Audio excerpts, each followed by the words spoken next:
Hello everyone, this is Vicky Verley, the Rock and Roll Prophetess, and I'm going to take a look at the full moon eclipse of May 25th, 2013.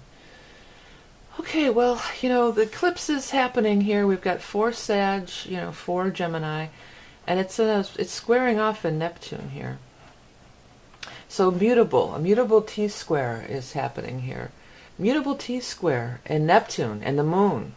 So, well, on a positive note, great psychic awareness, spiritual insights, aha moments, whatever you want to call.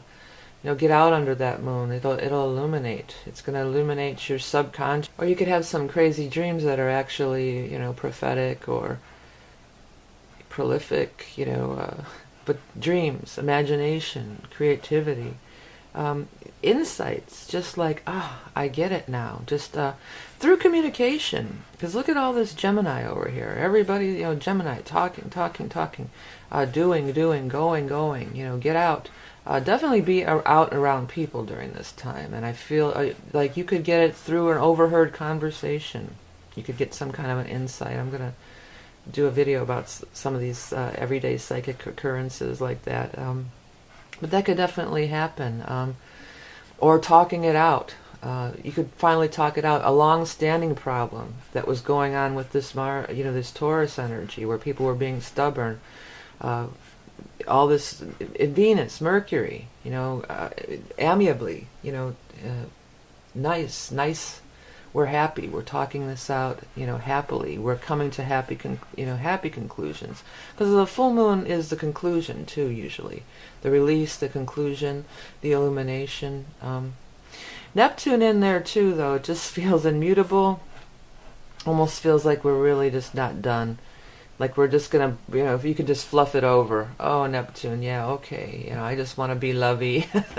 I just want to be lovey, dreamy, and not face reality, and okay, this all sounds good, but then are we going to actually be able to carry it out later? That remains to be seen. The Pluto Uranus square is really in there, and I talked about that in that last video, if you want to listen to more about it. But I want to bring in that it is, Pluto's in opposition here too, and there's a T-square with these asteroids here. Vesta and Ceres. So both of them I kind of put with, nurturing and food. I feel food around this. So, and I hope that it's not going to be some kind of, and the other thing is Chiron's involved here too. So we've, they've got the square here, and then this is sextiling and trining, and I think that's an inconjunct when it's one sign over. So Chiron's involved in this stuff going on here. This is more drawing me in than the eclipse. I mean, the eclipse or this Gemini stuff. It's this stuff, and I feel food, and I feel like maybe people are getting sick or something. I hope not. But Pluto Uranus, it would be like to transmute this, big picture. It would be maybe we could change the way we, FDA rates foods or something, something could be revealed like that. And I hope not, or I'm hoping Sag Moon too. I hope it's not like another horse meat found in where it's not supposed to be, or, something like that. It could be something like that. But Uranus, we're going to have awareness about it. Pluto, we're going to change it. So, it's Uranus, it's going to be for the better in the long run.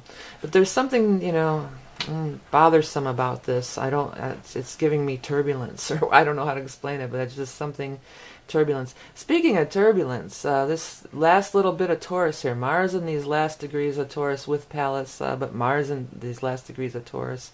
Moving away from the South Node, so that's good. So if you haven't dealt with, you should have dealt with a lot of these issues. This stuff should be clearing up. And even though this is a full moon, we're going into the Gemini, we're going to be, this is going to be plans for the future, talking, resolution. But back to this, this Mars and Taurus, that's combative. And that's getting close to that degree of that 29 degree. Those last degrees of Taurus, that's that losing your head aspect. And it's like that. This is like, like an earthquake rumbling under, or I'm seeing like, molten lava, like a volcano getting ready to spew or something, and it's red and it's fiery, So this is a little bit, bothersome to me, but I think the energy, Jupiter's here. like a giant magnet. It feels like Jupiter's like pulling along all these things, and and Jupiter's the ruler of Sagittarius, where the eclipse is, 4 degrees of Sagittarius. Okay, so if you have planets at this 4-degree mark, you'll be impacted. You'll have some insights, but be sure that you're clear about it. I just feel like with Neptune, it could just be like, okay, everything's a dream, and the moon, and it's all like we're pacified. We're pacified. You could be, and Neptune, you could just be fooled. You could be, let's just gloss it over. It's not really resolved. Let's just kind of gloss it all over, and maybe that's not such a bad thing. And let's just be happy for now. Venus, Mercury, Jupiter. Let's be happy for now, and maybe we need to be happy for now. Maybe we don't always have to be so serious about everything. And being lighthearted is a great energy vibe. Booster of energy.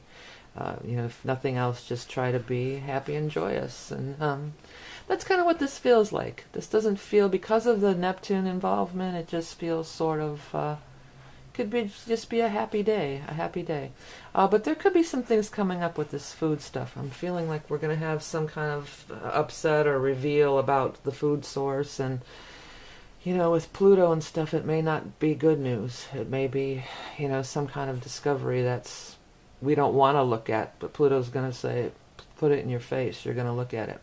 Because we want to stay in happy Venus Gemini place here, socializing. So socializing, getting out, good insights, definitely insights here. Spiritual, psychic insights. Write down your dreams, a couple days either way. Start really noting those dreams. If you want to try to ask for a dream, for a problem you're having, or to solve a problem, or have, ask for a dream. Before you go to sleep, focus on what you want to know. And I could see if you're getting some answers.